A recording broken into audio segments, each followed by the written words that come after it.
เย้แหละยิงให้ขึ้นใหญ่ซับโทรทัศน์ยังวะใหญ่คือเฮ้ยเอาขามหน่อยมาดูยังไม่เคยเห็นเลยแต่เป็นคนไม่ต้องจูนยังผลจูนเห็นแล้วไม่แต่เสียบปุ๊บหรือใส่ปั๊บก็แต่มือนั้นแล้วคือว่าเป็นของคอยแต่บ่ให้จักเถื่อบ่ให้ทาลอยคอลอยคอยเนี่ยเจ้าก็หูมาเป็นของเจ้าก็หูแหละนับเลยหมดเลยเด้อขอบคุณทั้งไอ้เพื่อนเพื่อนเด้อขอบคุณเด้อทางแม่และพ่อที่เมตตาสงสารสื่อโทรทัศน์ให้เฮาก็ขอให้อยู่ดีมีแห้งความเจ็บบ่ให้ได้ความไข้บ่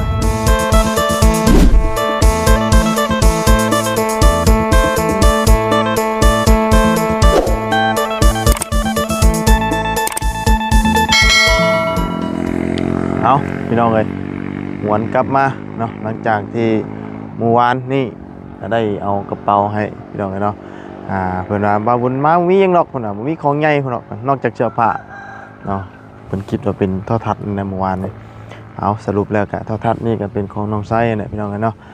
บาบุญก็เฮ็ดอันน่ะเป็นคลิปไปเนาะของแต่ละเจ้าเนาะเพราะว่าเมื่อวานก็มอบเงินให้ทั้งน้องไว้เนาะหนึ่งนั่นกีบเนาะมันนี่ก็สิเอาโทรทัศน์หรือว่าทีวีเนาะเป็นคือสิบุเชื่อน้ำบาทนี่พี่น้องเลยเนาะ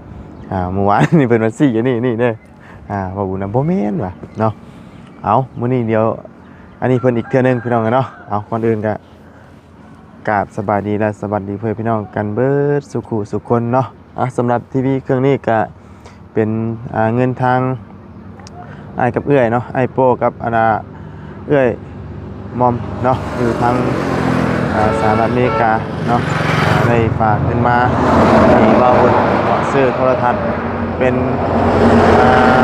ของขวัญขึ้นเพื่อนใหม่ก็ว่าได้เนาะทางเอื้อยเพิ่นอยากให้น้องเพิ่นมีโทรทัศน์เบิ่งครอบครัวเนาะทางเอื้อยเพิ่นก็อยู่รัฐมินิโซตาเนาะก่อนอื่นก็ขอบคุณทั้งเอื้อยกับอ้ายขอให้เอื้อยกับอ้ายอยู่ดีมีแฮงสุขสบายใจเด้อเนาะว่าสิเอื้อยกับอ้ายเฮ็ดธุรกิจการงานใดก็ขอให้รุ่งเรืองเจริญก้าวหน้าในหน้าที่การงานเนาะความรวยครอบครัวเด้อเนาะสาธุเนาะไปเดี๋ยวจังหน่อยจังให้ทั้งน้องไสกับพ่อเพิ่นมาเอาแล้วก็ลองติดตั้งหม่องใดหม่องหนึงนะพี่น้องเนาะว่าบ่ต้องพาโตใส่จานดาวเทียมนะพี่น้องเนาะไปพี่น้องเป็นยังไงมื้อนี้หลังจากเมื่อคืนนี่ไฟใหม่เนาะไอห้องจนว่าจะเป็นลมแต่ละคู่แต่ละคนครับพี่น้องเลยต่อมาเย็นนะมื้อนี้อากาศเย็นแปลกๆพี่น้องเนาะเดี๋ยวก็ร้อนเดี๋ยวก็หนาวเนาะจะมันเป็นได้ไหนอากาศนี่สิเฮ็ดหยังทางนี่เฮ็ดหยังตำแจ่วเฮ็ดหยังน่ะอยากกินฮะตำแจ่วกับมะเขือโอ้อันนี้สิตำนี่บ่ด้วยแม่น้ำไม้ส้มตำแจ่วน้ำไม้ส้มพี่น้องเอ้ยเนาะเอาตำแจ่วโดยสิตำกินข้าวบ่ดีกว่าไหนๆนี่กินส้มกินข้าวแน่กินส้มแน่กินข้าวแน่โอ้เย็นเนาะมื้อนี้เนาะคอนกุ้มโอ้ไปนั่งอูดไฟบ่น่ะกระมินเนี่ยเนาะมาพี่มานี่ข่อยมีแนวมาให้เจ้ามื้อนี้มีแนวตลอดนะเจ้านี่เป็นยังคืออันมีแนวตลอดมื้อนี้ข่อยมีแนวให้เจ้ามื้อนี้เจ้าคือว่าเป็นยังมื้อนี้เทวีมียังคือว่าทีวีมียังคือมาถอยกับเทวีโทรทัศน์ให้เว้าเคยฮู้เคยบอกเองจะเว้าเด้วานนี่มันคือบ่แม่นจ้ะบ่แม่นกับมือนี่เทวีอันอุทัยเทวีอันนี้อยู่ข้างโคกกันนะโทรทัศน์นะเด้แม่นนะเจ้ามั่นใจจักเปอร์เซ็นต์เอามั่นใจจักเปอร์เซ็นต์ใครผิดแล้วก็ทิ่มรถฉันนี่ผิดแล้วก็ทิ่มเลย 100% 100% ผิดก็บ่เป็นหยังผิดก็ชื่อเองก็ได้นะผิดนะ เอาสวัสดีไว้พี่น้องเพิ่นก่อน สวัสดีเด้อ เนาะเอาแท้เนาะมั่นใจ 100% มื้อนี้ 100% อ๋อ จะตัวคอยอีกเทื่อนึงนี่ปีละจ้ะ ก่อยตัวยังเนาะข่อยยังบ่ได้ตัวหยังอยู่เมื่อวานเจ้าเว้าเองเมื่อวานนี่เนาะเมื่อวานนี่ข่อยเอากระเป๋าให้เด้ มื้อนี้มาลุ้นนำกันใช่ป่ะ มื้อนี้มันลุ้นกันว่าสิแม่นบ่เนาะ เอาถอยๆคอยเบิ่งแม่นมันยัง เอ้า ของมาจากยัง ฮะ นึกว่าถอยๆเคยมื้อนั้นเด้นะว่ามันไปจากฟ้าเดี๋ยวนี้ไปจากนะไปจากขี้บ่ มื้อนี้นี่มากับรถมื้อนี้น่ะ ฝุ่น มากับรถติดรถมานำมื้อนี้น่ะ อ๋อโทรทัศน์เนาะ แม่นบ่ แม่น ร้อย ร้อย มื้อนี้มันจะชัวร์เลย ชัวร์ๆบ่แม่นก็บ่ถอยเว้ยลุงนี่คักอีหลีจับกองน้ำกินน้ำเนาะ มันเป็นอันนี้เนาะ คือลิงนี่เนาะ เด็กลิงไง ดิ้งได้บอกมึง บ่ เด็ ยาก น ไทยเด็กลิงพี่น้องเอ้ยทั้งอันน่ะหยัง ทางเมมอเพิ่นบอก เมโมเนาะ แม่นพี่เนาะ เมโมพี แม่นดิ ทั้งอันน่ะอ้ายเราก็บอกอยู่ว่าหยังเราว่าลิงห่มผ้าเหลืองบ่ สารวัตรชื่อบุท่าน โอ้ถ้าชื่อท่านนั้นได้อยู่30ล้านพี่น้องเอ้ยบ่ฮอดบ่ ก็เวอร์ก็ได้ 9ล้านบ่เพิ่นปิดก่อนส่งไปแล้วเพิ่นปิดเอ้ยแน่คาดว่ายังสิได้ เลยกระหอมเราได้ดิ บัดบ่ได้ เวลาอันว่าอันมันบ่ถึกนี่โอ้ยบินมาแบบว่าให้ชื่อเนาะเอากินใส่ทางน่ะเนาะทั้ง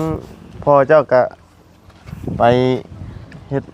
อันนั้นเนาะ งามอีหลีกับอันยาวเนาะ ใจเยอะเด็กเนาะ น้อยไปซันไปเบิ่งนำกันว่าสิแม่นแท้บ่มาใส่พ่อเจ้าเด้ แค่ว่าแท้และชุดนี้ ฮะ น่ะหาพ่อค่อยให้พ่อค่อยยก หาพ่อเจ้ากับบริเวณว่าหาพ่อเจ้ายกเพิ่นก็ถามไปชั้นแหละ ได้เจ้าเบิ่งโลด แม่นบ่ แม่น เจ้าเห็นบ่กล้องหยังน่ะ กองเทวีกอง นี่บ่ขาวๆน่ะ เทวีค่อยฮู้ บ่ขาวๆนี่ บ่แม่น แม่น บ่แม่น เจ้ากล้องนี่ได้ให้เจ้าน่ะ บ่แม่น หืม บ่แม่นกองน่ะบ่มีหยังนี่กองนี่ แม่นบ่ กองนี่อันนี้เอาก่อนเด้อ เอาไป แท้บ่ แม่เอามาเอาลงมาเอากับของเจ้าอุ้ยของเจ้า ค่อยๆแน่เอ้ยจึงได้มันชื่อเพลน่ะ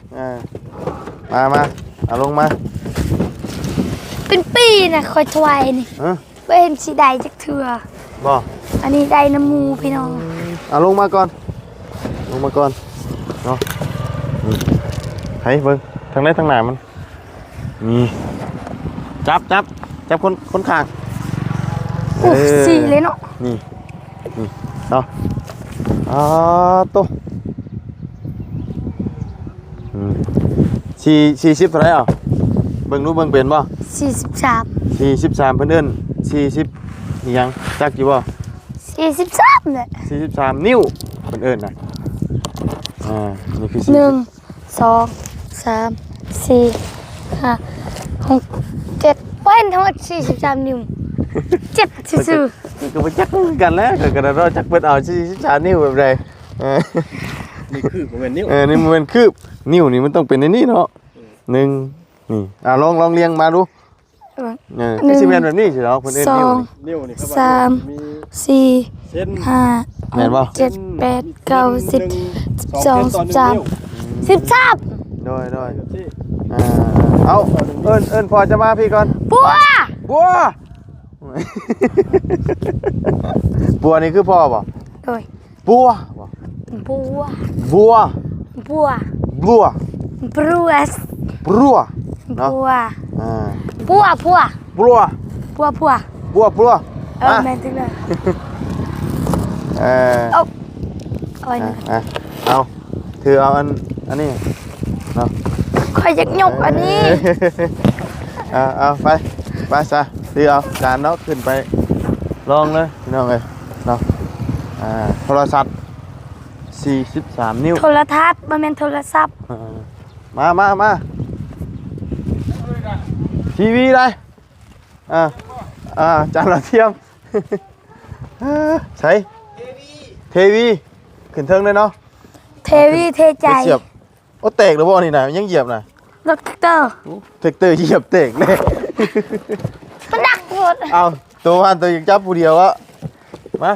ซอยกันแน่ มามา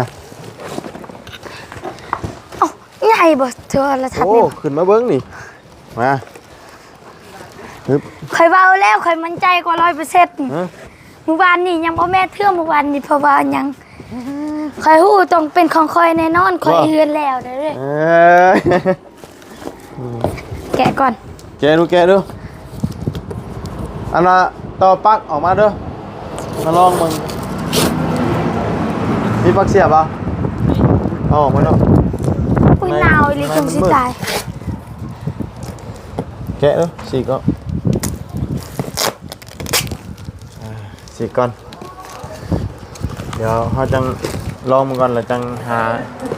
มุมตั้ง ยังอันนึงนี่ซิกซอยซิกนี่ ใหญ่ดีทำ ใหญ่เลยเนาะ ทำปลายชื่อเครื่องไห้บ่ทำ 43 นิ้ว ว้าวใหญ่เลยเย้มและยิงให้ว้าวขึ้นใหญ่30เบิก นี่ โทรทัศน์ยังวะใหญ่คือ เฮ้ยเอาขามออกมาดู ยังไม่เคยเห็นเลยแต่เป็นคนเลย ตามตุ้ม แกะดึง ยังไม่เคยเห็นเลยแต่เป็นคนใหญ่เลย เจ้า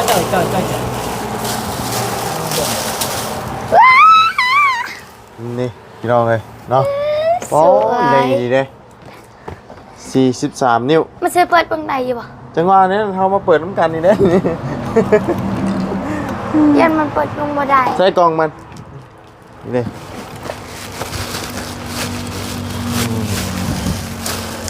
อันนี้แกะเนาะ อันนี้คือเพิ่นลองมาให้แล้วเพิ่นไปลองไปยังไง ดูเรียบร้อยว่ะ เพิ่นว่าเพิ่นจูนเลยนะมีแต่ว่ามาใส่แล้วกันได้เด้อเพิ่นว่าตามที่เพิ่นว่าได้เขายังบ่รู้เทื่อวะ คำมันสิบ่ได้จูนใหม่เนาะมันจูนใหม่ก็มีอยู่แล้วว่าสร้างจูน นี่ มีบ่ นี่แหละสาก ช่างเขาทัดบ่ บ่นะสามเก็บเอาเนี่ย ช่างเก็บเอา ตามกระมังเนี่ย เบิ่งใส่ทานเด้อเอาแกะทานใส่เดี๋ยวมันได้ก่อนเขาจังทิมอีหยังก็ได้มันบ่ทันได้ภาพที่เดี๋ยวได้ไปเปลี่ยนเนาะ ทันด้วยหายไปไหนจนกว่าเฮ้ยโจ มัน ออนมวยไวคือเป็นปมียัน มันเสียบได้นี่อันนี้นะอันนี้มันเลือกจังหันก็ได้แล้วเราลองเบิ่งก่อนว่ามันได้บ่แล้วเขาก็เอาอันนี้ไปตั้งมุมไหนแล้วเขาก็จังหาอันดายังกกลักบ่เนาะ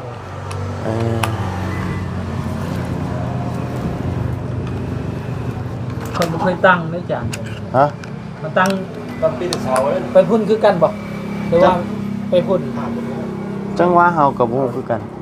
การแสดงเฮาบ่เคยตั้ง คนใหญ่เลย เสียนเบิ่งทางไหนมันเปิดได้ก็ตั้งทางนั้นโนด ต่อแล้วก็ดึงใหญ่ใช่ เดี๋ยวเฮาลองเสียบเบิ่งก่อน ว้าวก็ยังไม่เคยได้โทรทัศน์ใหญ่ขนาดนี้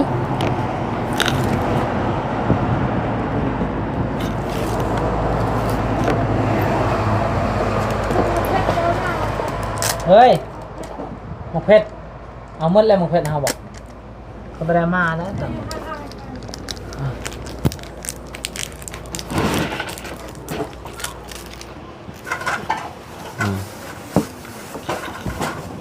บ่เห็นอยู่ล่ะ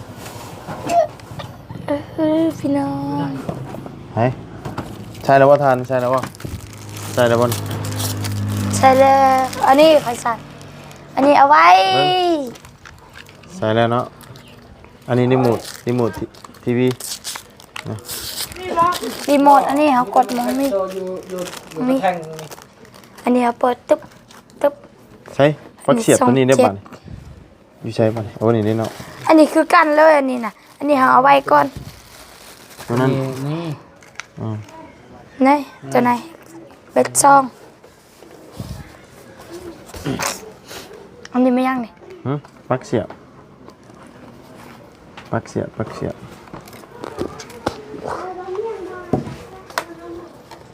คือแข็งเถอะเนาะรูดก่อน ใช่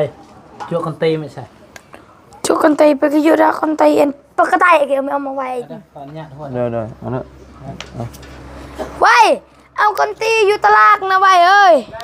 เบิ้งมึงรู้ป่ะ อีไว้เลยไปแอมเปล่า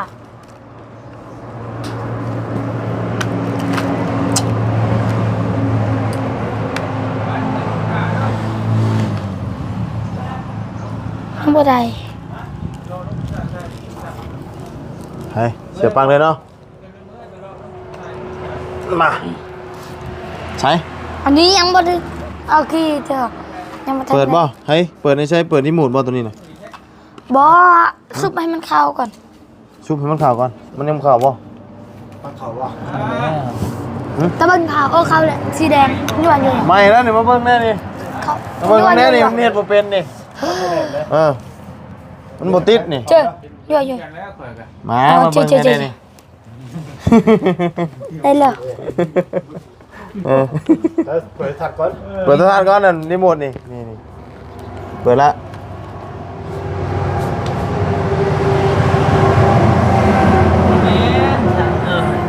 ใช่ใช่เลยบ่ทาน ใส่แล้วนี่เว้ยเนาะ 3 ชั่วโมง มาเร็ว มาแล้ว อ๋อโถ่ ผมมีสัญญาณ มีสัญญาณ ใหญ่ใหญ่ ง่ายดูเจ้าไปเชียนหามึงดู อ๋อโถ่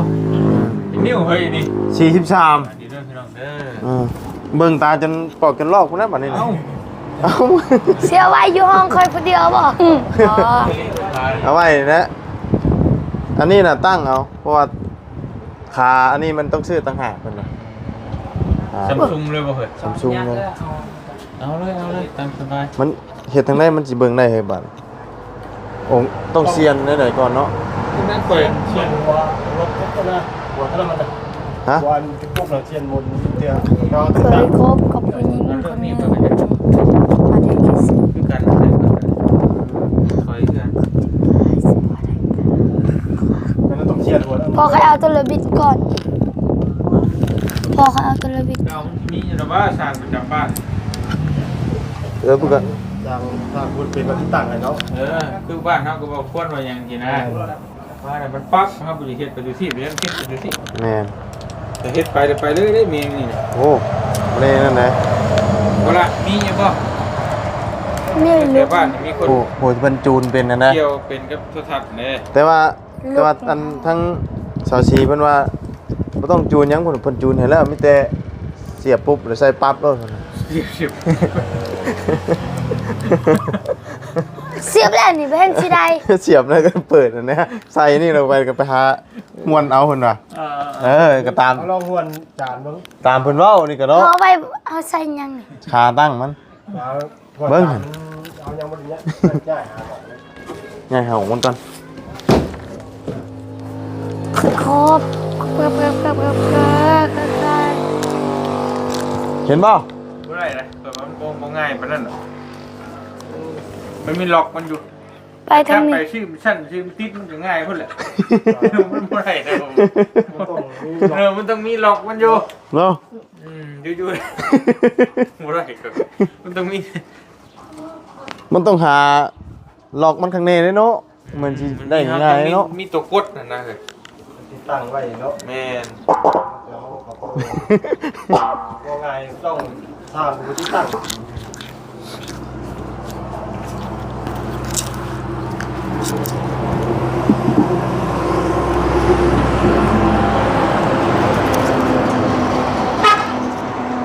ใช่เฮ้ย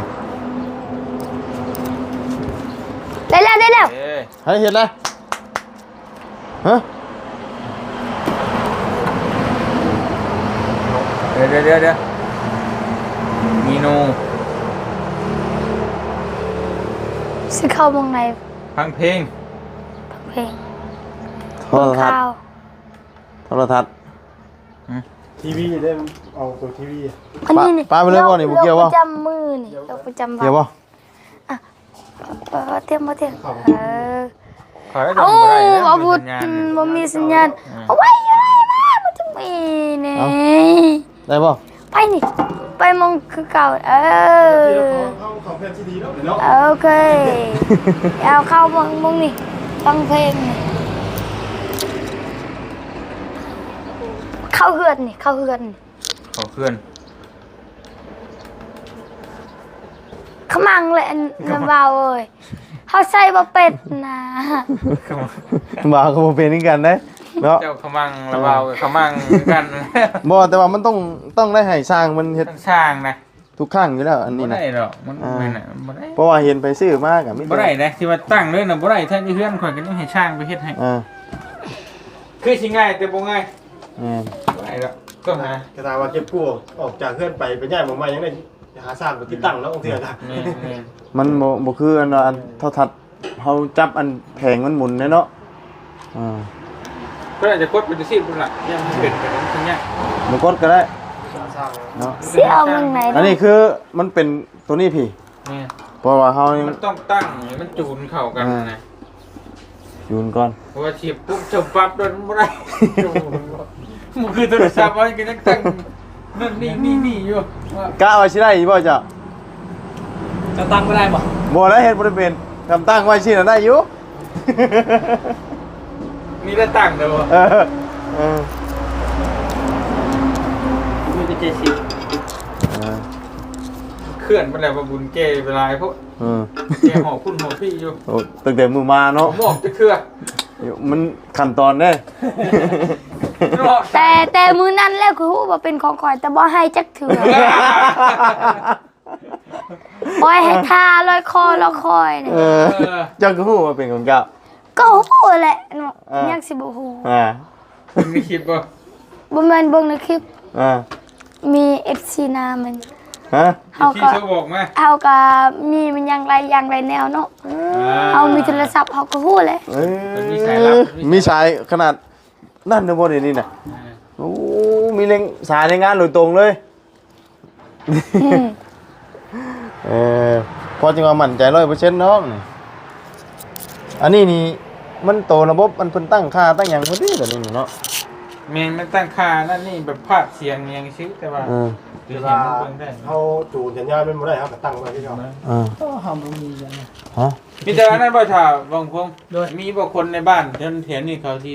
เขาเฮ็ดปิเกี่ยวกับด้านนี้เป็นเพราะเป็นให้เขาที่ตั้งให้ บ่เขาตั้งก็ได้ นะครับ ได้บ่ ด้วย เป็นอยู่เนาะ พ่อเขาก็เป็นสร้างคือกัน จะได้เราเป็นช่าง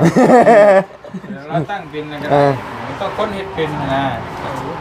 อันนี้มันยังบ่ได้เนาะมันหามุมมันบ่ได้บ่ แม่นเฮายังบ่ได้ตั้ง ไปจะตั้งไว้เถอะเด้อ ด้วย เขาลงไปบ้านเจ๊จองมาลงไปเด้อบ้าน ได้โอเคมา เดี๋ยวปืนสิมาล่างสถานใหม่เด้อ เอามืออื่นนี่สลองเลย ด้วย สลองมันยัง เนาะ ล่างให้ได้ของใหม่ ของใหม่มันต้องล่างเลย ล้างเอายังล้าง เป็ดเด้อเนาะ โอ้ย ล้างใส่น้ำบ่ เป็นของเจ้าแล้วตักน้ำไปสิละลาย จุ่มโน่นติบอกเข้ามาแล้วก็ยู่น้องๆโน่น ได้บ่ ล่าง บ่ความจริงเลย มาแล้ว แม่นไปเบิ่งกัน เนี่ย สัญญาณมันบ่มี โอ้น้อยโพด คลายน็อตตัวอันหัวมันน่ะครับหมุน โอ้คลายน็อต นั่นแหละคลายแล้วก็หมุนไปแล้วคลายตอนนั้นหัวมันดำไม่ใช่นะ อันนี้บ่ แมน อันนี้ แมนสมุนบินเนี่ย เฮ้ย เปลี่ยนได้ แม่นแหละมนต์ตัวนั้นก่อน มาต่อระวิทย์มาต่อระวิทย์ ตัวของก็เย็นอยู่ อันนี้ภาษาลาวชื่อต่อระวิทย์พี่น้อง เขายังบ่เคยได้จานตัวนี้เขายังบ่เคย นี่บ่ อดีตเคยซึ้งกับ บ่แม่นตัวนั้นบ่แม่นตัวนั้นบ่ ฮะ บ่แม่น อันแรกคลายพ่อรุ่นรวมเลยครับแต่ว่าต้องหาตำแหน่งนี่ นี่หันตัวนี้ ต้องหรอ นี่ทำนี้พอละ เราต้องหาตำแหน่งมันก่อน ก็70 หาตำแหน่งของที่ว่ามันนั่นน่ะ ว่ามัน หมุนไปแล้วคอยดูหมุนไปต้องถือวิธี ชวดแล้วบ่ ช่วยด้วยนะ เบิ่งฉัน คอย โอ้ โอ้ ว่าบ่ได้วะรีโมท เอ้าได้บ่ ดูว่าใช้ทานบ่ เฮ้ ได้ ยเฮ้ยใส่ เด้ใช้ทานเฉพาะเด้อ จะทานก็คือ เสื้อทางคือ บีบอะไรก็บ่ได้ ไม่มีสัญญา จังหวะสิได้อยู่จังเนาะ มันบ่ได้เดี๋ยว บ่ได้บ่ โดย เนาะ แกเนาะก็70 เอาพี่น้องเอ้ย วับ เนาะ ไปวับมาเลยนะ ได้บ่วับอยู่บ่ วับเป็นบ่อนะ เอาพี่น้องเอ้ย เฮ้ยเบื่อเลยโทรศั ได้ พท์ บ่ จักเชียดอะไรแล้ว เออ คันแบบนี้นะ ได้บ่คืออยู่บ่ ยังวะ มานี่ก่อนมันจึงใดเกาะคือต้นไม้คือลิกนี่ เขาก็บ่เคยตั้งคือกันนะตัวนี้จานตัวนี้ บ่มันต้องหาตำแหน่งตัวนี้ก่อนติบ่ แม้นต้องหาตำแหน่งตัวหัวสังเกตได้ อ่า ก็จูน เบิ่งเนาะมาพี่บัดนี้เด้แม่นบ่ฮะ ทำนาย บ่แม่นบ่บ่แม่นบ่ฮะนับแล้วหมดแล้ว เฮ้ยถูกเลขป่ะ กดดู บ่แม่นดอกหั่น ฮะ ถูกเลขกว่า10 ปลายล้านไม่เป็นไร อ่า โอเค โอเคบ่ได้ บ่เป็น บ่เป็นเนาะ ดู อันว่าสร้างอันที่ว่าเพิ่นเฮ็ดโทรทัศน์อยู่บ้านมีบ่ มี ก็มีแต่คำว่านั่นก็ให้เพิ่นมาเฮ็ดให้ก็ได้ตอนโดย มีแต่หาอัน หาคนพี่เดี๋ยวมันจะไปเรื่อย โดย ให้เพิ่นเฮ็ดให้ดีกว่า โดย เนาะคำมันบ่ได้หยังก็เฮาจังได้ไปคืนห้านเพิ่น โดย ถ้าว่ามัน น่า ตั้ง ได้ บ่ได้ มีแต่หันอันว่าอัน ๆเอาเลือกซ่อง หันอันว่าอันนั้นใช้ขามแล้วน่ะ โดย เนาะเดี๋ยวอันน่ะให้เจ้าไปหาสร้างเพิ่นมาหาตำแหน่งใน น่า จั ได้ ง ไหนโอ จู เค ให้เขา โดย หาตำแหน่งอันนี้แหละจานนี้แหละ แม่นเฮาเฮ็ดบ่เป็นเด้เฮาเนาะเดี๋ยวอันน่ะคัน มันสิเพ แม่นคันขามันน่ะจังเอาเข้า บ่ได้ ตั้งไว้นี่แหละสำหรับนอนเบิ่งครอบครัวเนาะเบิ่งโทรทัศน์นอนเบิ่งหนังเบิ่งหยังนั่นแหละ เพลงลอยเลย หมดถอดปลั๊กก่อนแล้วก็ได้ อ้าวเฮ็ดบ่ได้แล้วนี่ อืม ได้ซื้อๆเปิดบ่เป็นเข้ามา ยังเปิดบ่เป็นอันยางอันนี้บ่แกะก็ได้อันเก่าเลยตัวระบิดใช่ เอาบุดดอก เฮ้ยกินอีกพี่ยอดเห็นบ่นั่นน่ะ ได้ปะ ตัวระบิดภาษาไทยไขควงเนาะไปหาเงินไปฝั่งไทยเพิ่นบอกไปเอาไขควงอีหยังดีอยู่ว่ะไข่ แม่นคืออันน่ะเอื้อยก็เพิ่นให้ไปซื้อปลาต้องโกเนาะไปซื้อปลาดุกวะบ่จักวาดุกครึ่ง ปลาตังโกปลาหยัง ปลาต้องโกคือขนมมันเด้คือหยังบ้านเฮาเอิ้นขนม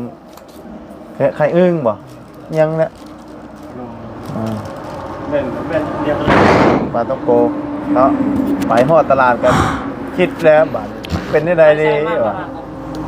ใส่รถปลาดุกมา เจ๊ใช่ชื่อวะ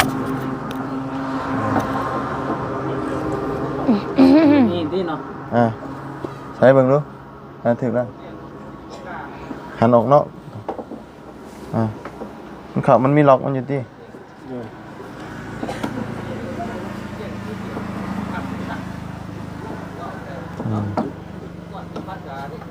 เดี๋ยวเวลาจังให้มันได้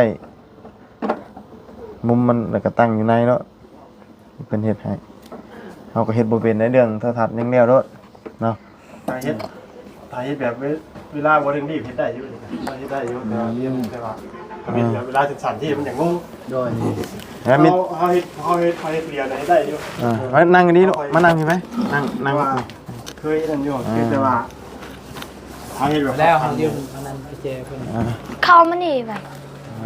เฮาคอยเฮ็ดเบิ่งคันเฮ็ดบ่ได้แล้วเฮาก็เอาให้ช่างเพิ่นเบิ่งอีก โดยคำว่าเจ้าเฮ็ดบ่ได้เลยจัง โดย ให้สร้างเพิ่นเฮ็ดแต่ว่า จูนมาเรียบร้อยแล้วเฮา เราจูนแล้ว จูนแล้ว นะจูน นแล้วก็สบายหาแต่สัญญาณใช่ไหม มีแต่เจ้าเสียนหาสัญญาณสิเพราะว่าทางห้านเพิ่นจูนให้เรียบร้อย โดย เพิ่นว่ามีแต่เสียบปุ๊บแล้วได้ปั๊บว่าแต่ว่ายังบ่ได้เด้อต้องหาก่อน ตอนนี้รีโมทมอดในหน่วยมันบ่ได้มีนะมีแต่มอดตัวนี้อย่างเดียวบ่มีโนดบ่มีมอดในหน่วยมีแต่มอดเปิดในนี่ในรีโมทอย่างเดียว คันบักทานเช็ดนะได้ บัดทานก็ชื่อใช้ มันบ่ยากตัวนี้นะ อยู่ไส้เขาคายบ่ ฮะ อ้าวอาหารจีน ห้านจีนห้านเวียดนะบ่อึดนี่ทาน แบบนี้แหละคนบ่เคยใส่โทรศัพท์เนาะ โทรทัศน์ โทรทัศน์เนาะ นี่ทานกับของจีนนี่นะ เอิ้นชื่อก็ผิด เพิ่นเดินอีหยังนี่นะ มีแต่บอกเพิ่นอันนั้นแหละเพิ่นเบิ่งนั่นแหละ ได้ เพิ่นเบิ่งเฮาเป็น แม่น เป็นเพลนะ มันเทแล้วมันสิยาก เพลา น้อย อ่ะ นี่ ราคาเป็นล้านแม่เพให้เยอะบ่ได้ จักลั่นนะเบาชุน เฉพาะโทรทัศน์4ล้าน1แสนกับ60,000บ่มื้อนั้นน่ะเนาะ การนะครับ จานนี้เพิ่นลดให้ 1,300 รวมแล้วนะทั้งจานทั้งนี้นะเพิ่นคิดเป็นเงินบาท 7,600 นี่แหละเนาะบินอยู่ในรถพุรวมเบิดนะเนาะ4ล้านไปเงินกิกก็ก็ซื้อมาไว้ให้เบิ่งนำกันเบิดทุกคนนี่แหละอยู่ข้างในไงเวลาเพิ่นก็พอได้เบิ่งเนาะหลังจากขึ้นเรือนขึ้นชานใหม่เนาะทางพ่อกับแม่เพิ่นก็อยากให้เป็นของขวัญครอบครัว เพิ่นมาว่าเพิ่นยิ้มเลย เพิ่นมาแค่เนาะ แม่นแต่นั้นแล้วจะได้โทรทัศน์ ว่า เด้อบ่ค่อยปากเพิ่นน่ะมักบ่หำ ว่า มักนั่งลงนั่งลงสบายดีลูก สวัสดี ว่าบ่เก่งเนาะ มือตั้งนะครับ ต่างกันกับ เป็นหยั เอื้อง ย สิ เนาะ บอกเกิดกัน เอื้อยนี่เว้าให้ค ที่ น กระ น้ำลา ตาย กระเตาไหนพวก ไข่บ่กินยาพารานะกินจัก3เม็ดหรือว่าเล็กน้อยจังนี้2เม็ดเนาะกินพอรัดไข่ไว้ก่อน เป็นไข่ลายได้มันอากาศมันไม่ได้อยู่คงที่เดี๋ยวนี้ว่านี่ห้อนหัวแตกตกมามันนี่มันหนาวจักมันเป็นยังไงเนาะอากาศนี่ อากาศนี่มันสิตายเลย มันเพราะว่าอันเย็นมากมันคือว่าขี้มูกกันเริ่มแบบเดี๋ยวนะเงี้ยวออกมาหน่อยนึงก็เนาะต่างอยู่เอาเดี๋ยวคำว่านั่นกันเจ้าจังหาเซียนมึงก็ได้เนาะหาตัวทัดนั่นกันหาเซียนมึงแล้วก็ขามันบ่ได้แล้วก็จังให้เพิ่นมาเบิ่งให้เนาะพอได้เบิ่งมื้อแรงนี่เพิ่นอยู่ในบ้านนี่บ่ โดยนั่นแหละบ้านใน เอาไปบ้านนี่บ่บ้านล่างนี่บ่ ลาวเก่ง โดย เราโหไปสั่งกิน อ๋อ เนี่ยป่ะ โดย พวกยิง ผู้หญิงบ่คือผู้ชาย ผู้ชาย แล้วดังอยู่ประเทศอังกฤษนั่น โดยตามที่ซื้อมาแต่ใดมานี่ก็ส่วนหลายมันได้ให้สร้างเพิ่นเคยเฮ็ดเนาะมาจูนให้มันต้องเฮ็ดใหม่อ่ะนะ อันนี้คันว่าจูนแล้วก็มีแต่หาสัญญาณ โดย ว่าเป็นจูนเขาเรียบร้อยเขาหาตำแหน่งเอา โดย แต่ว่า ไม่จบประเมิน ทั้งบ่บุญให้เพิ่นไปจูนให้แล้วมื้อนั้นน่ะเบิ่งได้แล้ว เขาไม่ได้หาตำแหน่งก็ได้ แต่ว่า เขาช่องแล้ว โดย ช่อง3ว่า โดย อันนั้นเบิ่งเนาะว่าสิได้หรือบ่เพราะว่ามันยังบ่ได้กันหามุมใดก็บ่ได้เนาะ โดย มีแต่หมุมตั้งมาเลยข้างใน โดย ว่าสิตั้งข้างนั้นหรือทางนี้ตั้ง ทางนี้แหละ ตั้งแบบมวยพี่บ่ โดย เวลามันจะได้เห็นเบิดเนาะ โดยแม่น แต่ว่าซุมื้อนี้ก็คือว่าในคนบ่ค่อยนิยมเบิ่งเนาะโทรทัศน์เนาะ เบิ่งแล้ว ฮะ เบิ่งแล้ว เบิ่งอยู่บ่ โดยบ่มีเฮาบ่ได้เบิ่งมันมีเบิ่งเลย เลย ฮะ อยู่เพื่อนมาบุญก็บ่ได้มีเด้ โดย บ่ได้ซื้อเลยเนาะและเดี๋ยวอันนั้นเดี๋ยวว่าสิซื้อไว้อยู่จักหน่วยหนึงเนาะซื้อพอได้ให้ ลูกเฮาโอ้มันมือแล้วสิเบิ่งนี่ เออเออ มีแต่ไปเบิ่งอยู่เฮือนป้าเพิ่นนี่ เออ ใส่ก็คือเดียวนะ โดย เบิ่งหนังเบิ่งหยัง โดยเบิ่งหนังเบิ่งละครเนาะ โดย โดย บ่ยาวตำมันนั่นแน่ ต มะเขือ มักตำแจ่ว ตำหน่อไม้บ่ แม่นแหละ แจ่วหน่อไม้ แจ่วหน่อไม้ชม อืมโดยทางน้องไส้เพิ่นไปเข้าห้องน้ำบ่ โดยแม่น เจ็บท้องจัง อืม เพิ่นก็ไปคณะบ้านอารางมามื้อนี้เนาะ โดย บ่ได้ไปบ่ไปบ่ มื้อนี้บ่เฮาบ่ได้ไปมื้อ โอ้ย นี้ไปบ่ ใส่ ไปใส่ไป ไปอยู่เนาะ โดย อืม เฮาก็แบบว่ายังแบบวุ่นวายค่ะจังนั้นนี่ โดย นะ นี่ เก็บ แต่แรง ของ สิไปพ่น เก็บ อีกด้วย เก็บออกบ่ได้บ่อันข้าวสารอีหยัง โดยเก็บหมองมาแล้วมีแต่ว่า ให้ไก่ให้หยัง ไก่ เนาะ แม่ ทางลุงก็นอนอยู่ห้องหมอ โดย มาอยู่กับเมียเราบ่ โดยแม่นแหละ แต่มื้อนี้ก็คือสิได้นอนอีกเนาะ โดยแม่นแหละนอนมื้อนี้ ฟังเบิ่งอาการ ลอง มื้อ เบิ่ อื่นงมื้ออื่นนี่แหละ ลุงบ่ แล้ ดาว ว